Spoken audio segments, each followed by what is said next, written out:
Welcome back to the Tariq Elite Radio Show. I am your gracious host, Mr. Tariq Elite Nasheed. Glad to have everybody tuning in.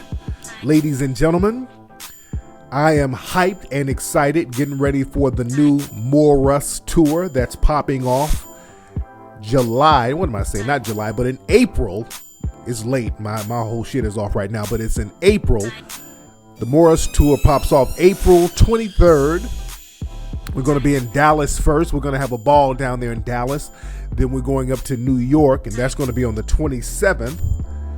And also, when I'm in New York, I am going to be on The Breakfast Club, the radio show with Charlamagne, Angela Yee, my man Envy. So I'm going to do The Breakfast Club. I chopped it up with Charlamagne the other day. He called me. Shout out to my man Spoken Reasons. My man Spoken Reasons hooked that up. So I am going to be on The Breakfast Club. I know a lot of people have been requesting that and saying they would like to see me on there. So it is going to pop off. Y'all know it's going to be epic. You will not want to miss it. But we're going to take New York by storm. We'll be in New York probably for a couple of days. So all my New York people, hit me up because we can possibly do some press stuff on Tuesday. I'll be out there in New York all day Tuesday because we were going to fly out to DC that day, but we could not get any venues in DC. A lot of people are asking me, how come you're not going to DC? What about DC? Man, we tried our damnedest to get a venue in DC, and there were people who were just really slacking, giving us the runaround.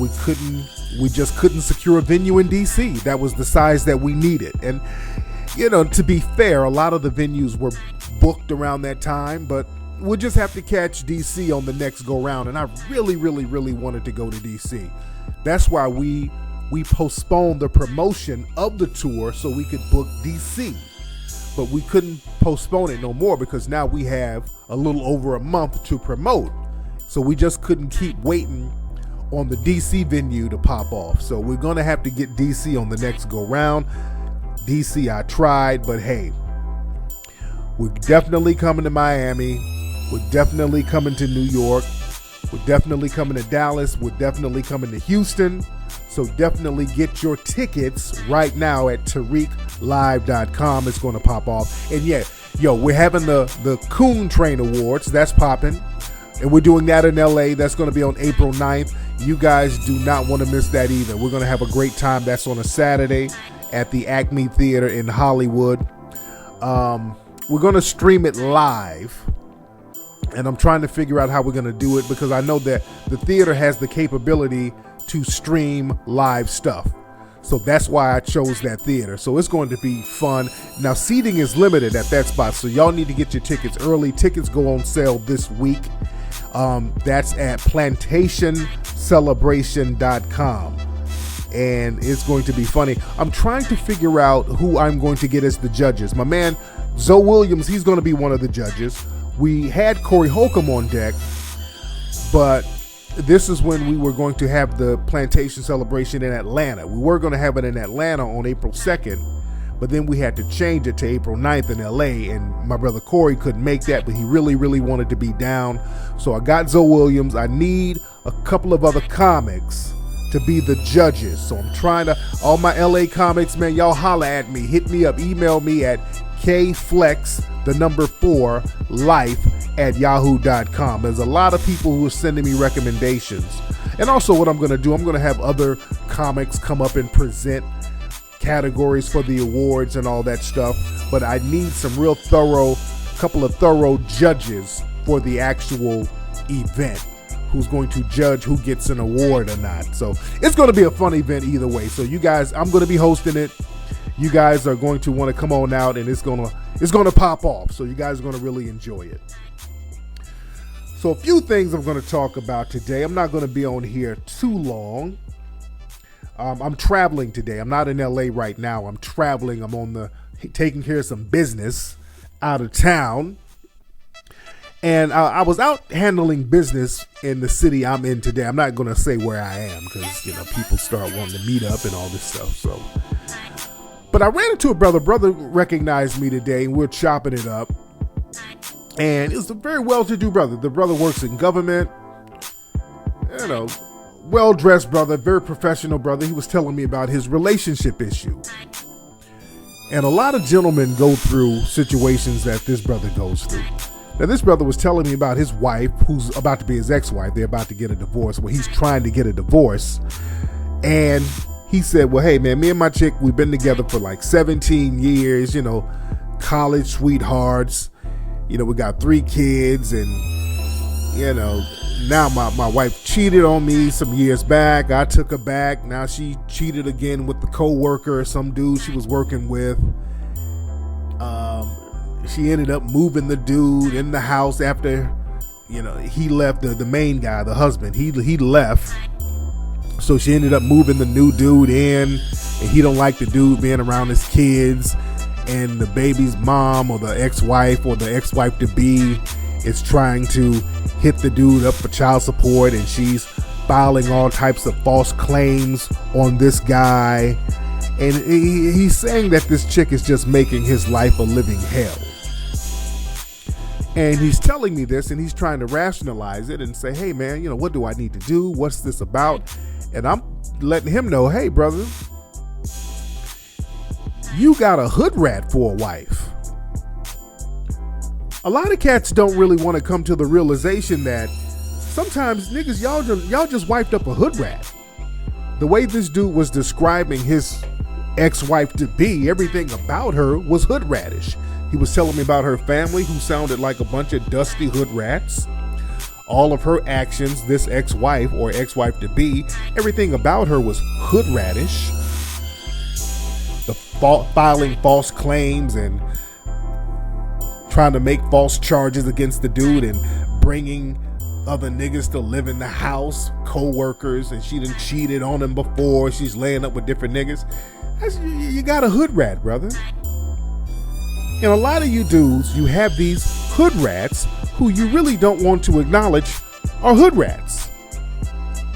See, the thing is, a lot of times when you grow up with somebody, you overlook the hood ratishness because a lot of times you came from where they came from. A lot of fellas do this. Sometimes you marry your high school sweetheart, you marry your college sweetheart. You guys kind of grew up together, but what happens over the years when you are in a relationship or marriage, one person will evolve and another person won't. And sounds like this gentleman that I was chopping it up with, this brother sounds like he evolved. He got himself together, he worked, went to school, got a nice little career going. So he's evolved, but that wife of his is still stuck on that hood rat shit. Because hood rats don't really evolve too much psychologically. See, a lot of people think that being a hood rat is about geography. It's about where you're from or where you've been raised. That ain't it. Being a hood rat is really about a psychological choice. You choose to have this type of radish, ghetto, hood mentality. That's a choice. So no matter where you take a person with that mentality, they're still going to be hood, ghetto, and radish. You can give them the lap of luxury and give them all sorts of things. If they have a hood rat mentality, all they're going to do is squander the resources like a hood rat. You can try to get a hood rat and put them in a marriage situation, a stable situation. The hood rat mind isn't designed for stability. It thrives on bullshit, drama, instability. It thrives on that because that's how the system of white supremacy orchestrated that. But again, being a hood rat is a psychological choice. And the thing about being a hood rat, there are so many other people that are there to enable that hood rat mentality. You got a bunch of other hood rat women who will enable that mentality, who you can hang around and who are just as hood ratish as you. And you have a bunch of dusty dudes who literally get erections when they find out a woman is a hood rat. Some dudes, when they hear a hood rat talking and they hear hood rat slang, niggas get erections over that shit. They love hood chicks. And that's the problem. So the hood rat mentality is something that's enabled. So my man, if you try to wipe that up and try to stabilize that, you're just going to get frustrated. And you dudes out there, you're going to have to learn how to charge hood rats to the game. Acknowledge when you have a rat in your life and keep that thing pushing. Stop trying to rationalize rats. You can't. That's like trying to rationalize a white supremacist. If you sit down and talk to a white supremacist, their logic is so thwarted and tainted, they're beyond even trying to logic with. Hood rats are the same way. You can't talk logically to a hood rat because everything with them is driven off emotions. Emotions are like the weather. They change every minute. So one way they're thinking this way, the next day they're thinking that way. And if you're following that, you're going to lose. So you're going to have to learn how to charge the rats to the game, family. But I digress as far as that. Now, speaking of rats, shout out to everybody in Chicago. There's a lot of hood ratishness in Chicago, but you have a lot of brothers and sisters in Chicago who are on point. I love Chicago. That's one of my favorite cities. I wish I could have included Chicago on the More Russ tour, but I just couldn't. But we'll get Chicago later on. Summertime is coming. But I got to give a shout out to Chicago because brothers and sisters, the people of Chicago got together and voted, and they got Anita Alvarez's ass up out of office. And now they have Kimberly Fox as the state attorney out there. So shout out to the people for getting Alvarez out there. Alvarez, for those who don't remember, she was one of these prosecutors, state attorneys or whatever, who basically helped cover up the Laquan McDaniel, or is it McDonald? They covered up his murder, his execution, and she was one of the people who helped. And she was another one of those people who helped cops get off from killing black people out there in Chicago. She would do things like overcharge or undercharge cops so that when the cop went to jail, when the cop went to court, the case was thrown out. So this is how these white supremacists would all work with each other. They would mischarge a case so that another judge who was thinking in the same realm of white supremacy would throw it out because it was filed the wrong way, it was the wrong charge. So they had a little scheme going. It imploded on itself. Alvarez is out the door and good riddance. They had a hashtag Buy Anita. I loved it. And also in Cleveland, they got rid of the prosecutor there too. Timothy McGinty, I think that's his name, Tim McGinty or Magenti, however you pronounce it. They got rid of him. That's the prosecutor who would not prosecute the cops who shot that little boy Tamir Rice. The people of Cleveland got his ass up out of there too. So shout out to the community who's out here voting locally and making sure these people are getting up out of the game. And shout out to the brothers and sisters out there in Minnesota too, out there in a place in Hennepin County, Minnesota. They voted to have those grand juries removed. So now out there in certain parts of Minnesota, you can't have these little secret grand juries whenever there's a cop shooting. Because see, the white supremacists, they done set up all of this little secret slick stuff that will help other white supremacists weasel out of getting prosecuted and punished for harming black people. So they got these little secret Klan white supremacist grand juries that they allow, and they're going to start shutting these joints down, which is good. So they shut that down out there in Minnesota. So people voting locally, that's very important. And I talk about that before with my Don't Vote campaign. I always stipulate, I mean vote locally. When I'm saying don't vote, I'm saying don't vote for the Trumps or the Hillarys or the Bernie Sanders and all that. Don't vote for the Democrats or the Republicans if they're not going to offer anything. You use your vote to vote independent if you have to. Black people need to start pulling out of the Democrat and the Republican parties and start voting independent or come up with our own party and vote locally. emphasize on voting locally because you get a lot of stuff done, as we see with the removal of Jive As Alvarez and Tim McGinty.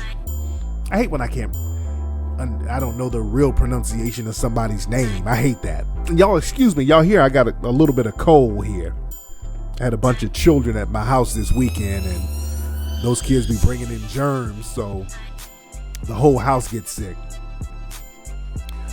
But voting locally is very important. And I was talking on Twitter about my Don't Vote campaign, about how we should not be scared into voting for Trump or Hillary or Bernie. And there was a Hispanic young lady arguing with me on Twitter. She was like, well, Tariq, that Don't Vote campaign is wrong, because if you don't vote, that's just going to allow Donald Trump to win. And I told her I don't give a damn if Donald Trump wins. And she was like, well, he's racist, and if he wins, he's going to be so bad, and he's such a racist. And I said to her, black people, we've already been dealing with systematic racism, white supremacy under the Democrats already. Under Hillary Clinton, under Obama, we're already dealing with racism. So what else is Trump going to do? And she kept going on and on. Well, why would you want it to get worse?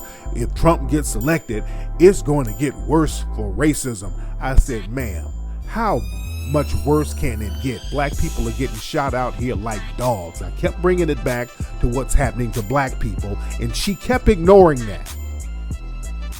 And some of y'all can see the conversation on Twitter. She kept ignoring that.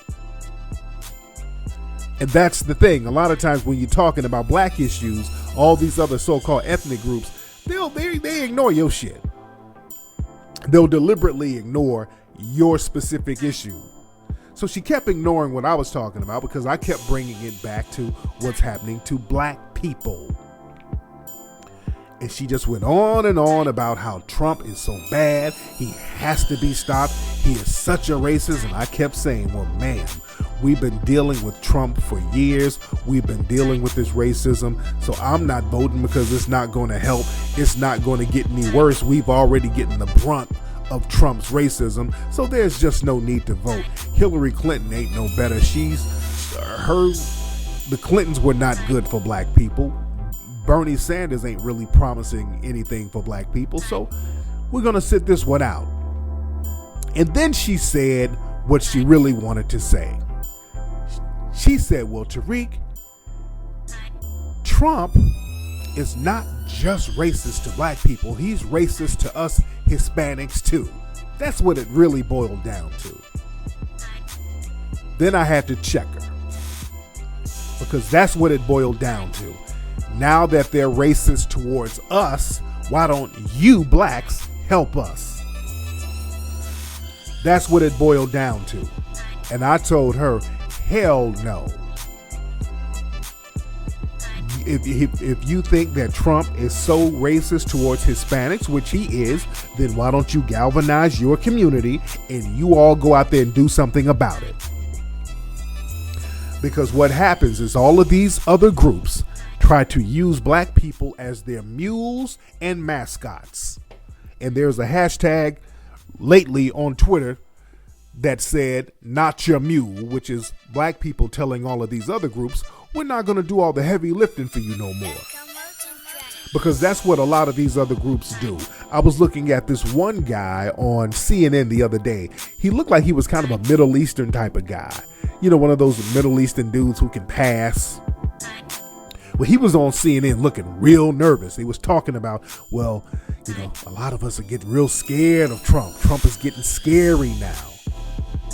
So now everybody wants to do the kumbaya thing with black people now. And I say no thank you. Because Trump has been racist towards black people for damn near 40 years. And nobody batted an eye. Everybody was cool with Trump until recently.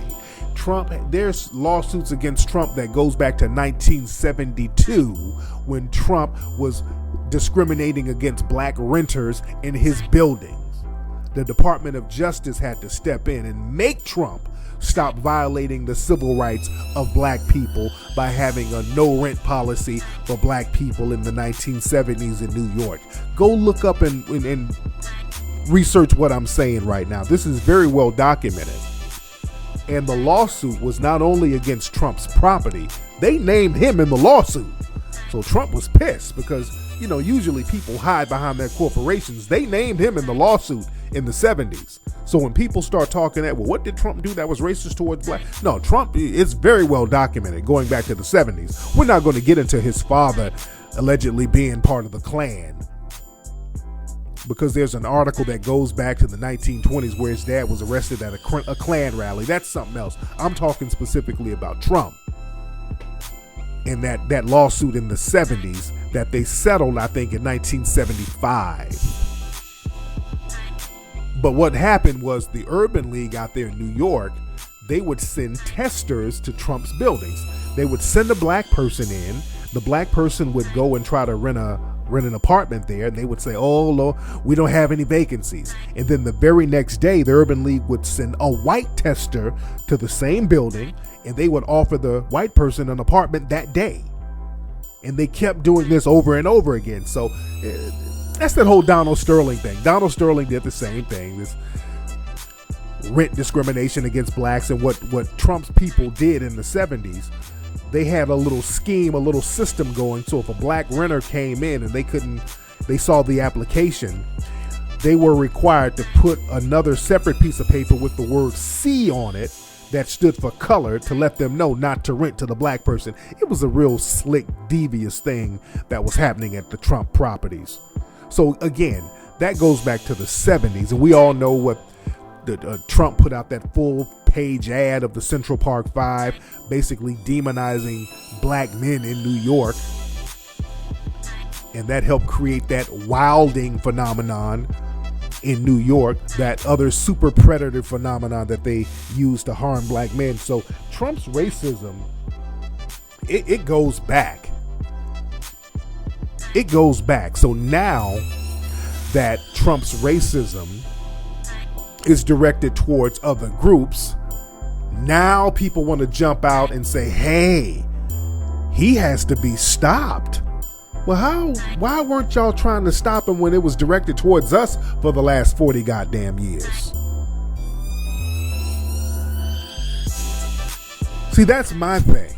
And another thing too, anybody who co-signed Donald Trump, all those people going to those Donald Trump rallies, because again, I've said this before, those Donald Trump rallies, they're nothing but Klan rallies at this point. So all of the people going to these Trump rallies, they're all suspected white supremacists. Anybody who co-signs Trump in the dominant society, just assume that they might be a suspected white supremacist. There's no other reason for them to co-sign Donald Trump. He ain't talking about no hellified policies or anything that's going to help people as a group. The only appeal he has is to other white supremacists, showing them that he can marginalize other groups. What's that white preacher down there in Texas, I think, Joel Osteen? He's trying to distance himself from Trump because people pointed out an interview he did where he was praising Trump. He was like, yeah, Trump is a good friend of my ministry, and he's a good man and a good speaker. So now he's trying to distance himself from those comments. But he said them on video. So I suspect that Joel Osteen might be a white supremacist. I'm not saying he is. And I know a lot of black people love that Joel Osteen dude. He seems like a fucking phony to me. He's always seemed like a low-key suspected white supremacist phony to me. So the fact that he's co-signing Trump and he was a friend of Trump's, anybody who's a friend of Trump, I just look at you as a white supremacist. And if you're black, I look at you as a coon. And you will probably get nominated for a trophy in the Plantation Celebration Award. But the thing is, with all of these other so-called ethnic groups, they have no problem with white supremacy. See, the problem is with Trump has tapped into the white extremist movement. And that's where these other ethnic groups have a problem. See, the thing is, they don't have a problem with white supremacy because a lot of them are classified as white. So they can get passes in certain circles and be white supremacists themselves. Just like George Zimmerman. George Zimmerman is a white supremacist. He's classified as white. He's ethnically Hispanic, but Hispanic is not a race. So he's a white Hispanic. That's why they kept referring to him as a white Hispanic. Hispanic is not a race. But he thinks and acts just like a white supremacist. So a lot of people in these little ethnic groups, they have no problem with being white supremacy because they can get allowed and initiated into the system of white supremacy. What they have a problem with are the white extremists. These are the so-called silent majority y'all keep hearing about. Silent majority is that's a code word that Nixon came up with in the 70s, basically meaning all the quiet white supremacists who run everything in the country. All the quiet little white supremacists who don't make a lot of noise, but they're influential in labor, law, education, sex, war, all of that stuff. These are the people on your school boards, the silent majority white supremacists. These are the people who run the court systems. These are the people who run the jail system. These are the people who run the medical systems. These are the quiet white supremacists who keep everything going by being on code. So whenever you hear the term silent majority, just understand that's a code word for suspected white supremacists. So now a lot of these suspected white supremacists are showing their white extremist side, and now all of these other ethnic groups are getting nervous, and now they want to cry foul. Because see, with the white extremists, they'll revoke your white supremacy card if you are not white enough to them. That's the thing. A lot of these white extremists, they look at some of these ethnic groups who are Hispanic, who are Asian, who are Middle Eastern, who pass for white, but then they say, hey, wait a minute. You ain't white enough. You look like an illegal. Watch these code words. Illegal is just a non-white. That's a non-white Hispanic to them. You look like ISIS. You look like a Muslim. And understand, black folks, don't trip on that Muslim word because they're talking about you too. I've always said that the white supremacists use Muslim as a code word for black people. The word Muslim goes a long way, but really they like using it as a code word for black people. Because remember when that white supremacist socked that brother or sucker punched that brother at that Trump rally in North Carolina, that white supremacist said, well, hey, I hit him because I thought he was a part of ISIS. You see that? Now, they know good and well that dude wasn't a part of no ISIS. But it's a code word. Instead of saying nigga, they say terrorist, they say ISIS, they say Muslim, they say thug. So the white supremacists, they're very good on code words. So the thing is, when a lot of these so-called ethnic groups run into a white extremist who's revoked their white card, all of a sudden these other ethnic groups want to go run and put on a Black Lives Matter t-shirt and say, hey, we need to go out here and fight.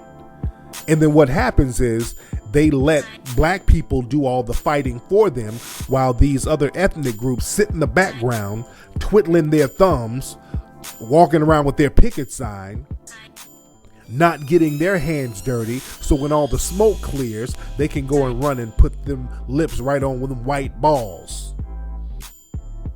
Which is what they wanted to do anyway. They just wanted us to do the dirty work for them and get some things going and get some policies in place. They have us do all that so they don't get their hands dirty. They can get the benefits of the policies that we help put in place, and they can get the benefits of that white dick in their mouths. No, thank you. Hold your own nuts. I've been saying that for the last few weeks. Let them hold their own nuts. We got to stop being the mules and the mascots for these other groups. We've been dealing with systematic white supremacy from these politicians for years. Let some of these other groups deal with it. I have no problem with Trump becoming president at all. It cannot get worse for us. Our children, our mothers, our fathers are getting shot in the street like dogs already. How bad could it be? The other groups are trembling because now some of that hatred and vitriol is getting directed towards them now. See, that's the thing with poison. when you throw poison in the air, it just kind of gets on everybody. That's why you don't let it go in the air at all. See, the thing is, people have allowed the black community to be poisoned, literally and figuratively. Shout out to Flint. And the thing about poison, it seeps onto other people. Other groups start getting affected from that same poison. So now that everybody else is getting the poison of white extremists, now they want to get up and do something about it and put us out there in the forefront. I've seen a lot of these protests around the country at these Trump rallies where there's a lot of other ethnic groups and a lot of white people, majority white and other ethnic groups, but the people who get arrested are black. So my thing is, black people, stop getting arrested for these other groups. You stand up for yourself, you fight for yourself, but don't let these other groups coax you into going out here getting arrested for them. And they use you as the mule. And they get all the props for you getting your ass whooped. Just like Bernie Sanders.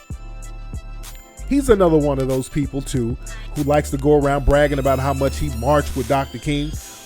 Black folks were getting sicked on, getting dog sicked on them, getting those hose pipes, getting the shit beat out of them, getting hit in the head with bricks. But now you got a lot of these so-called white activists or hippies or whatever who used to be out there in the 60s who did a couple of marches, and now they get all the praise and the glory and the props, while the black folks got their asses whooped and shot and assassinated.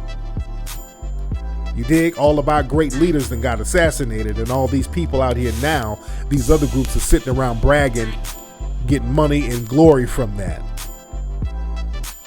We got to stop being the mules and mascots for everybody, man.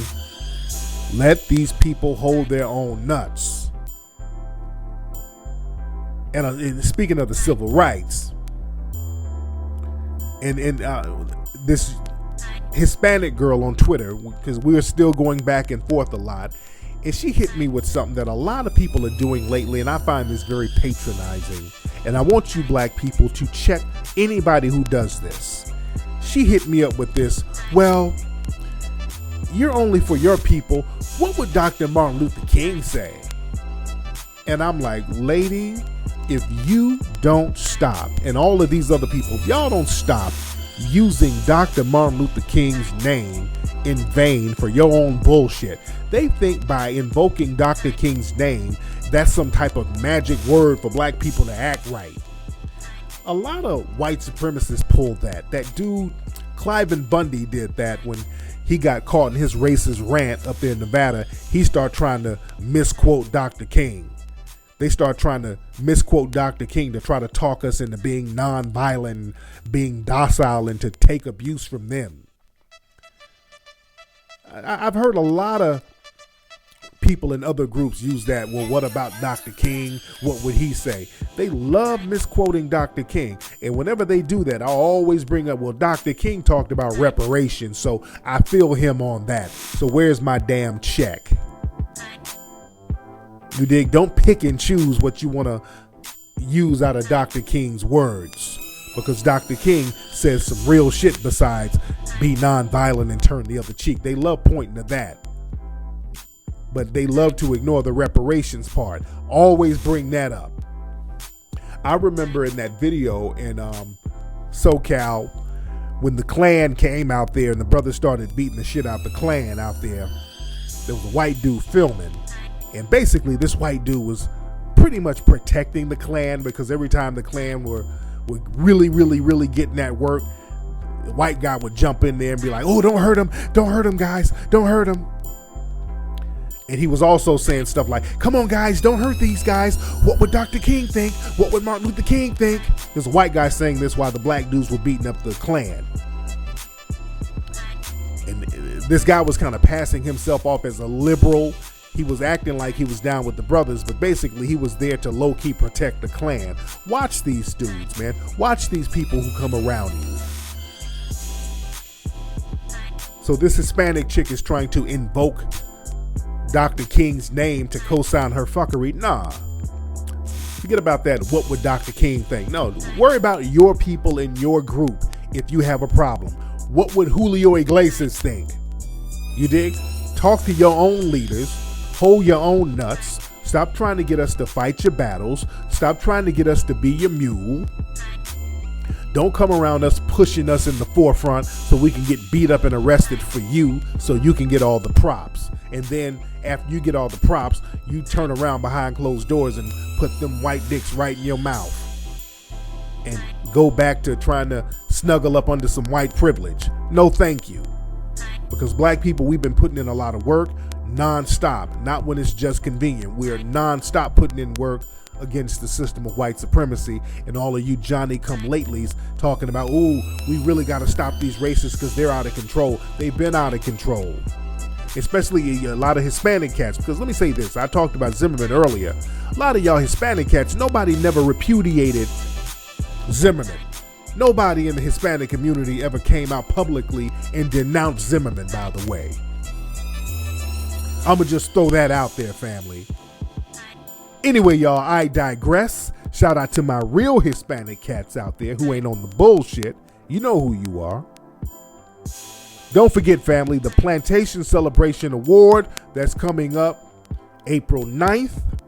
We're going to have a good time. Y'all come on out and chop up game with me out here in Los Angeles. The More Russ Tour starts nationwide April 23rd. Go to TariqLive.com. Get your tickets right now, ladies and gentlemen. Go to moreruss.com to contribute to the More Russ app that we're working on now. It's going to be out in a couple of months. Go to HiddenColorsFilm.com to get Hidden Colors 1, 2, and 3. And I will holler at you on Ustream this Sunday. Peace.